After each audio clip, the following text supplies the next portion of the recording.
Guillermo Moreno. I am a doctor that practices OB/GYN. I was actually born in Chicago, Illinois. I spent the first 2 years of my life there, and then I actually lived for 6 to 7 years right outside Mexico City, a small pueblito called Ixtapaluca, and I spent a lot of time with my grandparents there. Birthdays with families and parties, fiestas, dancing.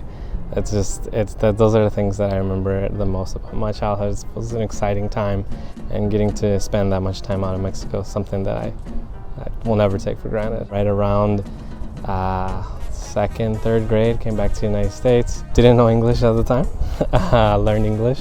I'm one of 7 siblings, first one in medicine. One of the first times I ever realized that I was different or that I was Hispanic was actually in college, because that was probably the first time in my life where I was very much the minority in those situations. Being the first one to kind of go through this kind of medical journey was tough, because I didn't have, I didn't know any doctors in the family. I didn't have any sort of mentors that could help me or kind of guide me. So it was a lot of just going to different talks, finding people, emailing them, cold emailing everyone, asking if they're willing to kind of share information to kind of help me achieving my dreams of becoming a doctor. So it's just, it was definitely different for me in college.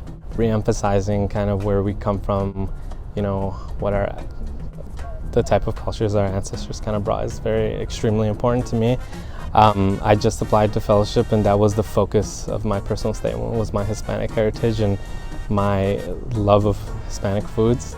So it's something that is very near and dear to my heart. And when I'm talking to patients, and I'm so grateful that you speak Spanish, or I'm so grateful that you understand. This is the first time I've been able to say in my own words, to communicate, the problems that are going on or things like that. I think that's kind of been like a recurrent theme that I've heard from patients, and I think it's kind of ingrained in my own culture to just be thankful for all the care that we've given. So it's been very humbling to be able to work with this population. I've been in research groups looking at just like mentorship and mentees within the Hispanic populations.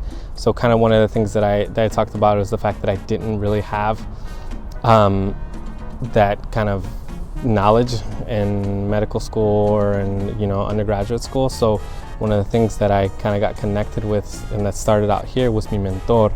So this is just like a professionals group that allows any Hispanic profession to be able to kind of have mentorship with other aspiring, Hispanic or people who identify with Hispanic backgrounds. That has gone on to do multiple research studies, but that's the one thing I've been most involved with. I have a baby on the way, and one of the most important things that I've discussed with my wife is language. It's something that's very important.